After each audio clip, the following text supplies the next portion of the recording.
The exact moment the pointed heel of my sister connected with my 6-month pregnant belly, the world went silent. I could not breathe, and the sudden absence of my baby movement sent a wave of absolute panic through my soul. As I collapsed onto the grass, my husband stepped forward with a freezing look of pure authority. He reminded everyone he was a federal judge and told her she just committed a massive felony. Before that horrific afternoon, I believed that my husband and I were living a perfectly safe and blessed life. My name is Nora, and my husband Vance was the youngest federal judge appointed to the local district court. We had built a beautiful routine in our quiet neighborhood, far away from the chaotic environment where I grew up. Vance was my anchor, a brilliant man whose calm presence always made me feel completely secure. The conflict really began to escalate when Vance and I announced that we were expecting our first child. My younger sister, Vanessa, had always been the golden child of our family, but my marriage to a successful judge triggered an intense wave of bitterness inside her. She constantly sent me hostile text messages accusing me of abandoning my working-class roots. Vanessa lived a very wealthy lifestyle herself, yet she despised the fact that I had found happiness.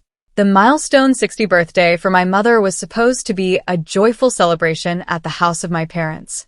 Vance noticed my anxiety before we left and made me promise that we would leave immediately if Vanessa started any drama. When we arrived, the backyard was filled with music, the aroma of grilled food, and dozens of relatives. My mother greeted us with immense joy, completely unaware of the dark tension near the bar area. Vanessa stood across the yard holding a drink, her shoulders tense, while her husband Derek tried desperately to calm her down. For the first hour, Vance and I managed to enjoy the family gathering while chatting with my relatives. But the illusion of peace shattered completely when Vanessa marched over to our table with deep malice in her eyes. She immediately began hurling passive-aggressive insults about the fancy career of my husband. Vance remained perfectly poised, utilizing the calm authority he practiced daily in his courtroom, but Vanessa wanted a massive scene. She loudly accused me of thinking I was superior to the family, ignoring the fact that medical complications had kept me on bed rest for weeks. My sister became increasingly aggressive as the alcohol fueled her rage, and soon the surrounding conversations died down as our relatives noticed the explosive argument. When I stepped between them to protect my husband from her verbal abuse, Vanessa lost all control and screamed a disgusting insult about my pregnancy. She claimed I only got pregnant to trap a wealthy husband, which caused my father to shout in absolute fury as he rushed across the lawn. Before anyone could grab her, Vanessa lunged forward and delivered a vicious kick directly into my pregnant stomach. The agony was immediate, but the internal stillness was terrifying.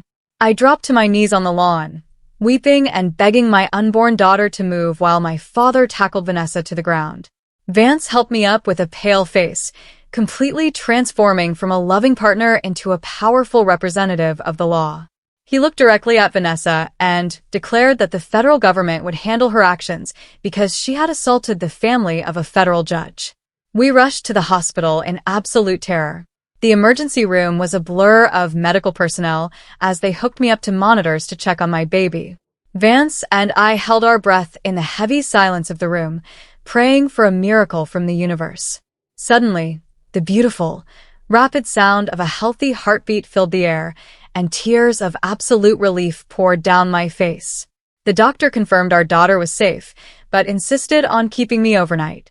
While I rested, Vance stepped into the corridor to initiate a massive legal response against my sister. He contacted a prominent federal prosecutor named Christian Brady to open an official investigation into the violent assault. Because Vance was a federal official, the attack on his pregnant wife fell under strict federal statutes rather than local laws.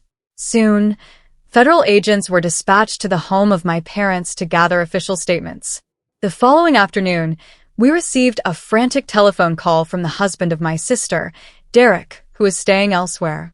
He was weeping as he revealed a monstrous secret that changed everything we thought we knew about the attack. Derek confessed that Vanessa had not just lost her temper, she had been communicating with a mysterious individual for months. This unknown person was actually paying my sister cash to gather private intelligence on Vance. The federal agents quickly investigated the bank records provided by Derek and uncovered the identity of the mastermind, Julian Cross. Vance turned incredibly pale when he heard the name, recognizing him as a corrupt former assistant prosecutor whom Vance had disbarred years ago. Julian Cross wanted ultimate revenge against my husband, and he had found the perfect weapon by exploiting the bitter jealousy of my sister. Vanessa was a paid informant. Christian Brady arrived at our residence with stacks of financial records and text transcripts that detailed the entire conspiracy. The evidence proved that Julian Cross had been grooming Vanessa for half a year, feeding her paranoia and paying her thousands of dollars. They had deliberately planned a public confrontation to create a massive scandal that would force Vance to resign. I realized with horror that my own sister had turned my pregnancy into a target.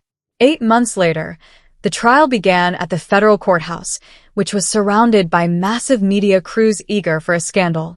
I walked inside holding the hand of Vance, knowing our daughter Clara was safe outside the courtroom. My parents sat in the gallery looking completely broken by the horrific revelations about their favorite child. Vanessa sat at the defense table in a prison uniform, looking thinner but still projecting pure hatred toward me. The prosecutor delivered a powerful opening statement before calling Derek to the witness stand to testify against his former wife. Derek explained how Vanessa became completely obsessed with the digital messages from Julian Cross, believing every wild conspiracy theory he fed her. He shocked the entire courtroom when he revealed that Vanessa herself suggested targeting my pregnancy to cause maximum emotional damage. Hearing that my sister independently created that plan broke my heart entirely. The prosecution then displayed hundreds of surveillance photos taken by Vanessa that documented our daily routines and medical appointments. It was incredibly chilling to see our private lives exposed on a massive screen in front of a jury. The defense tried to argue that my sister was a helpless victim of manipulation, but the extensive bank statements proved she was a willing corporate partner. Vanessa had actively chosen cash over family loyalty. The final blow came when Julian Cross himself took the stand in shackles, having agreed to cooperate for a reduced sentence. He confirmed that Vanessa was highly cooperative and eager to execute the public assault for a large financial incentive. He stated clearly that she wanted to destroy our happiness because her own resentment had completely consumed her soul. Any remaining desire I had to forgive my sister vanished into thin air during his testimony. When I took the stand, a profound sense of clarity came over me as I looked directly at the jury. I described the physical pain of the kick and the deep emotional trauma of the betrayal by my own blood. On cross-examination, the defense lawyer asked if Vanessa simply suffered from severe anger issues throughout her life. I responded firmly that calculated cruelty and accepting money to hurt a pregnant sibling is a conscious choice. The jury deliberated for less than 3 hours before returning to the courtroom with a definitive decision. The foreman stood up and read the words that officially ended the nightmare, declaring Vanessa guilty on every single federal count. She was sentenced to over 20 years in a maximum security facility without the possibility of early release. As the guards led her away, her eyes were entirely empty, containing nothing but the ashes of her rage. 2 years passed, and our lives transformed beautifully in a new home located in the peaceful foothills outside the city. Our daughter Clara was now a thriving toddler, and I was safely expecting our second daughter, Lily, surrounded by true love. Vance and I used our personal tragedy to establish a nonprofit organization called the Foundation for Family Justice. This center provided legal protection and emergency counseling for families facing complex internal threats. My parents also entered intensive counseling to address the toxic family dynamics that had enabled Vanessa for so many decades. They became wonderfully devoted grandparents to Clara, slowly repairing the fractured relationship we shared. We also worked closely with federal law enforcement agencies to create specialized training programs based on our experience. What had started as a horrific act of violence was now actively serving as a protective shield for hundreds of vulnerable people. One afternoon, a surprising letter arrived from the federal facility where Vanessa was serving her lengthy sentence.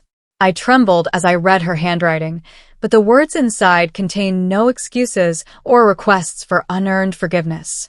She expressed deep remorse for letting a toxic poison destroy her life and acknowledged that Vance was a good man. It was the first time my sister had ever spoken with genuine wisdom instead of chaotic rage. Receiving that letter brought a profound sense of closure to my soul, allowing me to finally leave the past behind. Vanessa had found her strict legal consequences, and I had discovered a grand purpose to guide my life forward. This journey teaches us that we cannot always control the cruelty of others, but we can choose to transform our deepest pain into a powerful force for good. True healing begins when we protect our peace.